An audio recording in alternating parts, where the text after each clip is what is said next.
کس نمبر 23۔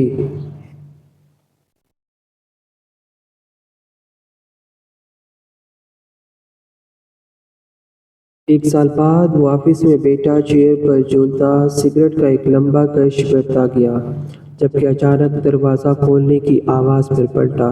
چہرے پر مسکراہٹ تھی، وہ کرسی پر وہ ابھی بھی جھول رہا تھا۔ او اسمیر، تو کل رات میری بہن کے ساتھ تھا۔ اسمیر نے اس کی ٹیبل پر ہاتھ مارا۔ جملہ ہمیشہ درست ادا کرنا چاہیے۔ تمہاری بہن کل رات میرے ساتھ تھی۔ اس نے سگریٹ کا دھواں ہوا میں چھوڑا۔ تو اتنا بڑا ذلیل کمینہ آدمی ہے، کم از کم یہی خیال کر لیتا کہ میں تیرا دوست ہوں۔ اسمیر کا خون کھول رہا تھا اور پچھلے ایک سال میں جہان نے محسوس کیا تھا اسے سب آتا تھا سوائے غصے کے۔ وہ پرسکون مسکراہٹ کے ساتھ آگے کو جھکا اور ٹیبل پر ہاتھ رکھے سوچا تھا۔ ایک بار پھر تیری بہن نے کہا، پلیز بس ایک بار، میں عورتوں کو کبھی منع نہیں کرتا، ایک بار تو ایسے ویسے چلتا ہے۔ چل کر اس نے سگریٹ لبوں میں پھر سے دبایا اور محفوظ سا چیئر جلانے لگا۔ میں تجھے کورٹ میں گھسیٹوں گا، اسمیر بھڑک کر بولا، جبکہ وہ 2 انگلیوں سے اشارہ کر گیا اسے وہاں سے چلے جانے کا۔ اسمیر نے نفرت سے اسے دیکھا اور وہاں سے چلا گیا، جبکہ جہان نے مسکراتی نگاہوں سے اندر آتی اپنی نئی سیکرٹری کو دیکھا۔ وہ اس کے پاس آئی اور اس کے سامنے فائل رکھی۔ سر پلیز سائن کر دے۔ اس نے جہان کے گال کو چھوا۔ جہان پیشانی پر کچھ بل ڈالے اور وہ فوراً ہاتھ کھینچ گئی۔ حالانکہ رات کو اسمیر کی بہن کے ساتھ تھا، لیکن اسے تو چھونے بھی نہیں دیتا تھا۔ تو رات بھر اسمیر کی بہن کو درس دیتا رہا تھا۔ اس سیکرٹری بڑبڑاتی ہوئی باہر نکلی اور سامنے بیٹھی ریسیپشن پر اس لڑکی سے بولی تو اس نے اس کا ہاتھ دبایا، کیونکہ جہان باہر نکل چکا تھا اور وہ شاید سن بھی چکا تھا۔ اب تم نکلو گی نوکری سے؟ ہائے اللہ نہ کرے۔ وہ پریشان سی ہو گئی، جبکہ جہان باہر گاڑی کے نزدیک آیا اور اس کے موبائل پر رنگنگ ہونے لگی۔ اس نے موبائل کی اسکرین پر بخت کا نمبر دیکھا اور کال اٹھالی۔ اور سناؤ شہزادو، کیسے ہو؟ پرجوش اور مطمئن لہجے میں وہ پوچھ رہا تھا۔ جہان، تم گھر کب آؤ گے؟ پچھلے ایک سال میں 1 کروڑ بار پوچھا گیا سوال تھا یہ اس کا۔ اب تو لاش آئے گی۔ تم ہر روز معلوم نہیں کیوں یہ سوال کر لیتے ہو۔ وہ سر جھٹک کر گاڑی میں بیٹھ گیا۔ اگر تم نہ آئے تو میں چچی کی لاش تم تک پہنچا دوں گا، بخت نے تلخی سے کہا۔ وہ 2-4 ہفتوں سے اسے بتا رہا تھا کہ نگین کی طبیعت بہت خراب ہے، لیکن وہ کان پر دھرنے کو تیار نہیں تھا۔ جہان لب دبا گیا اور کان پر سے موبائل ہٹا کر اس نے گاڑی میں میوزک تیز کر دیا اور تھوڑی دیر بعد وہ لانگ ڈرائیو پر نکل گیا تھا۔ اس کا سب سے بہترین مشغلہ پورے ایک سال میں مری کی اونچ نیچی پگڈیوں پر ڈرائیو کرنا اور سگریٹ سے خود کو جلا کر بھی اور جلانا بہت پسند تھا، جبکہ دوسری طرف کسی کی زندگی اس ایک سال میں بالکل ہی الٹ گئی تھی۔ چائے کی ٹرے اس نے ٹیبل پر رکھی اور سب کے سامنے کپ رکھے۔ ارزیل کیسا ہے؟ سارم نے مالا کی جانب دیکھا۔ جی ٹھیک ہے۔ وہ ماموں آپ سے ایک بات کہنی تھی۔ وہ کچھ توقف کرتی بولی، ہم بولو۔ سارم کے ساتھ ساتھ وجدان بھی بولے، جبکہ ریاض نے بھی اس کی سمت دیکھا تھا۔ وہ مجھے کچھ پیسے چاہیے۔ ارزیل کی میڈیسن ختم ہو گئی تھی۔ تو کیا میں ڈاکٹر کے پاس لے جاؤں اسے؟ وہ کچھ جھکتی ہوئی بولی۔ تو سارم نے اپنے دونوں بھائیوں کو دیکھا اور اپنی جگہ چھوڑ کر اٹھا۔ تم نے ہمیں معاف کیا۔ شاید سارم کی بات پر مالا کی آنکھیں ڈگمگا گئی اور سارم نے اسے خود سے لگا لیا۔ میں آپ لوگوں سے بالکل ناراض نہیں ہوں، بلکہ شکر گزار ہوں۔ ادھر آؤ۔ وجدان نے اسے اپنے پاس بلایا۔ یہاں بیٹھو۔ وجدان نے اسے ساتھ بٹھا لیا۔ توئنا اور بخت دونوں مسکرا اٹھے۔ وجدان نے اس کے سر پر ہاتھ رکھا۔ ارزیل ہماری جان ہے، ہمارا بچہ ہے، اور تم بھی پیسوں کے بارے میں کیوں پوچھ رہی ہو؟ بخت، تم نے پیسے نہیں دیے تھے مالا کو؟ ہاں، میں کل دینا بھول گیا تھا، بلکہ میں اذان کو بھی ڈاکٹر کے پاس لے جاؤں گا۔ تو ارزیل بھی ساتھ چلے گیا۔ اب اذان کو کیا ہوا ہے؟ ریاض نے بخت کی طرف دیکھا۔ بخار ہے بس۔ اینا بولی، ہاں، مالا کو پیسے دے دو اور وقت پر دے دیا کرو۔ آئندہ میں یہ تمہاری اونچ نیچ نہ سنوں، وجدان نے سختی سے کہا۔ تو وہ جلدی سے کان پکڑ گیا۔ بھائی مالا، تم نے تو ابو پر جادو کر دیا ہے۔ بخت ہنسا تو مالا بھی مسکرا دی۔ میں ناشتہ لے آتی ہوں۔ نہیں تم بیٹوں میں لاتی ہوں، اینا کہہ کر اٹھ کر کچن میں چلی گئی۔ ڈاکٹر نے رپورٹس دیکھے، کچھ بہتری کی بات کی۔ ریاض نے مالا سے سوال کیا۔ مالا اداسی سے نفی میں سر ہلا گئی۔ ارزیل کا ہارٹ 50% چل رہا ہے، بس ڈاکٹرز کا کہنا ہے شاید زیادہ دن۔ کہتے ہوئے اس کا لہجہ بھیگ گیا۔ ریلیکس، دیکھو جب وہ پیدا ہوا تھا تب ڈاکٹر نے 2-4 دن کا کہا تھا، اور ماشاءاللہ سے 4 ماہ کا ہونے والا ہے۔ تم دیکھنا، اس کے جوان ہونے کے بعد اس ڈاکٹر کا کلینک تمہیں بند کراؤں گا۔ بخت نے کہا تو مالا دل تام گئی۔ انشاءاللہ وہ بولی تو سب ہنس دیے۔ مالا نے ان سب کے ساتھ ناشتہ کیا، سب ارزیل کے بارے میں پوچھتے رہے اور مختلف باتیں ہوتی رہی۔ وہ گہرا سانس بھر گئی۔ وجدان اور ریاض آفس چلے گئے۔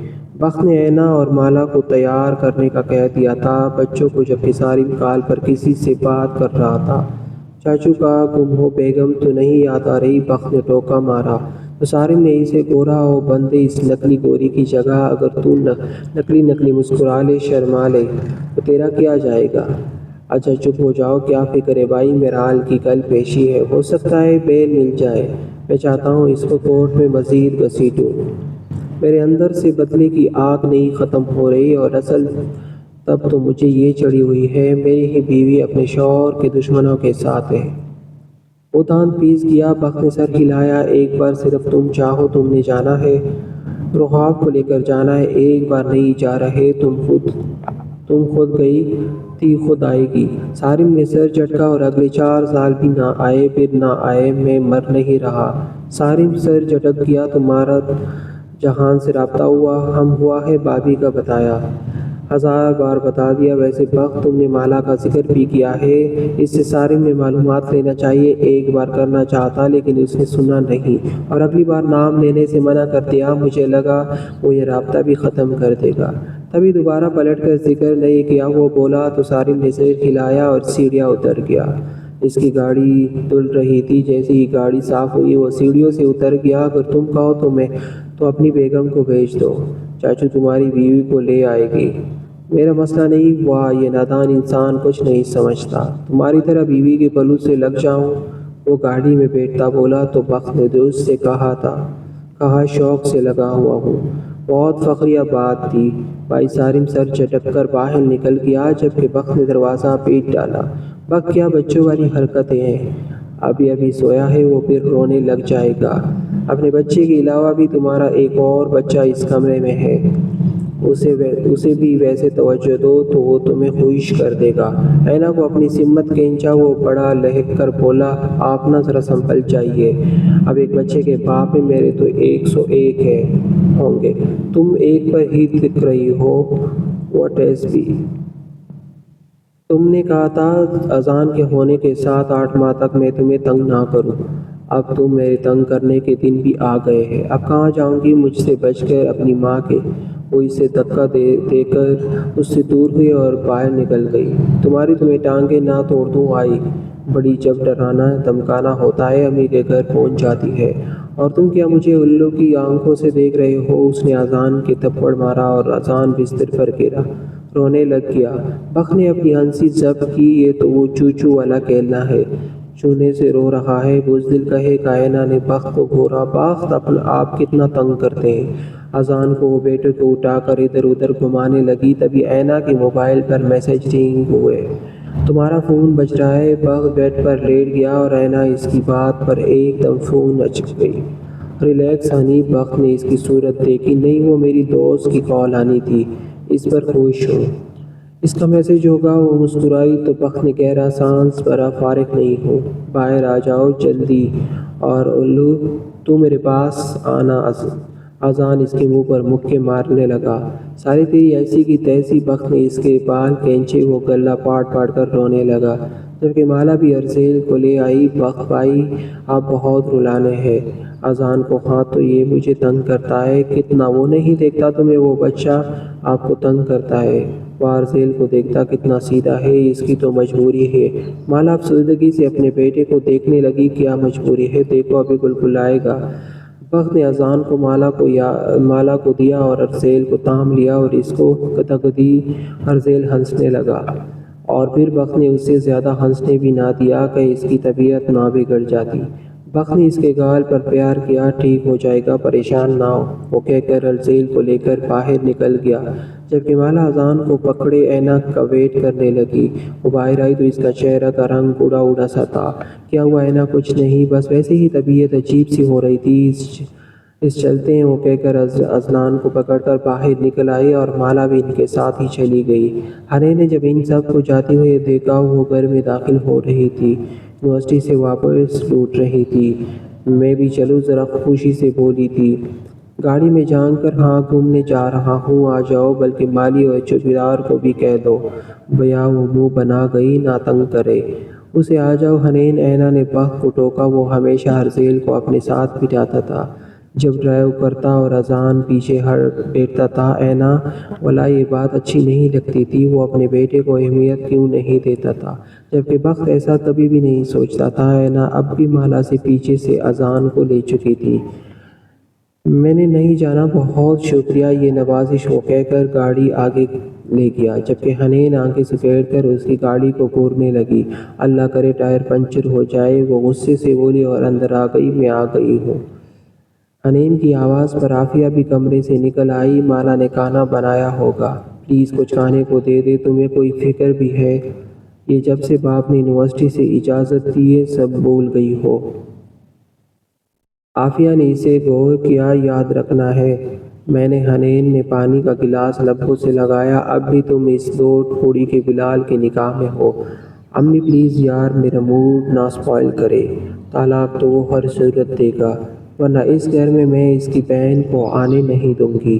یاد رکھے وہ یہ بات تو کیا، تب تک یہ کھیل یوں ہی چلتا رہے گا۔ اب میں تمہارے لیے لڑکے نہ دیکھوں، تمہاری عمر ہو چکی ہے۔ حنین امی، ایک آدمی سے جان چھوٹ نہیں رہی، آپ چاہ رہی ہے میں دوسرے کو سر پر بٹھا لوں؟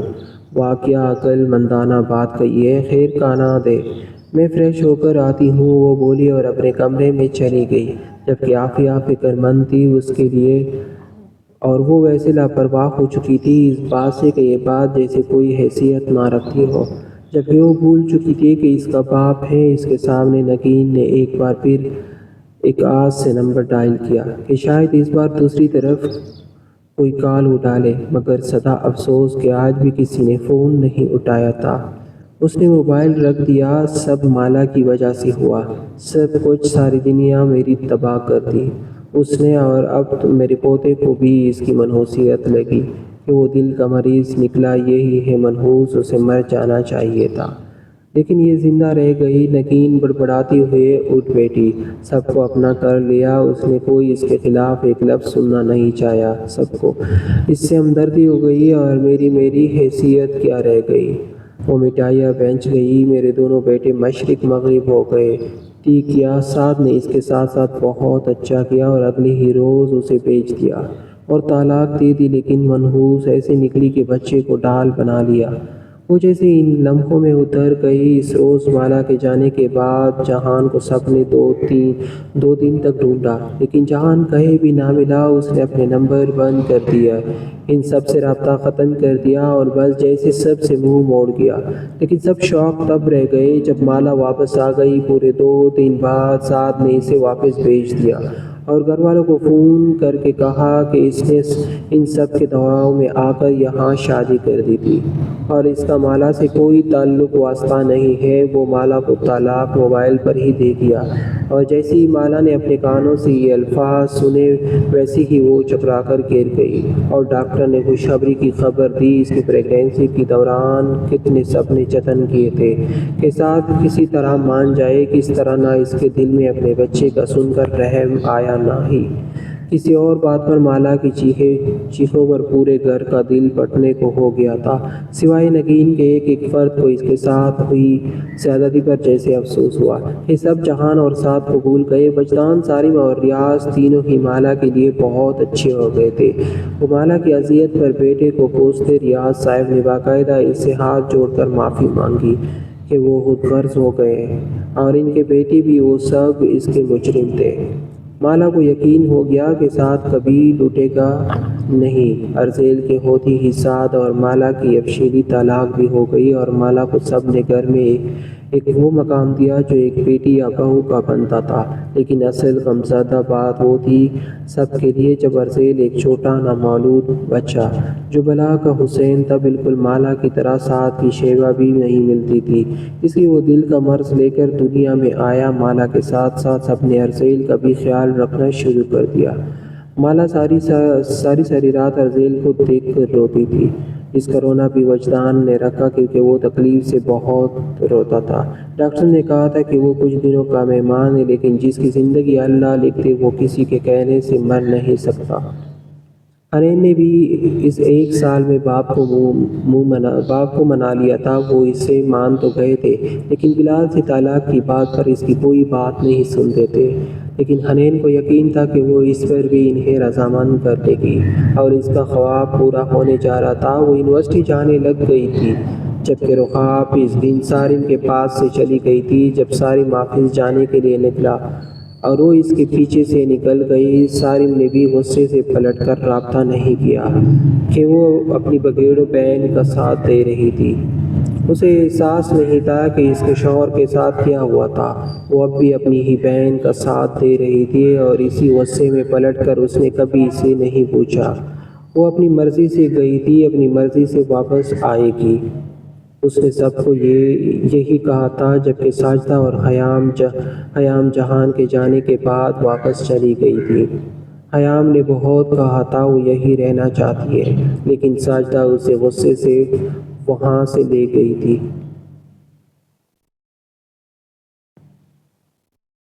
دوستو، کیسی لگی آپ کو آج کی قسط؟ اور کامنٹ کے ذریعے اپنی رائے سے آگاہ کیجیے۔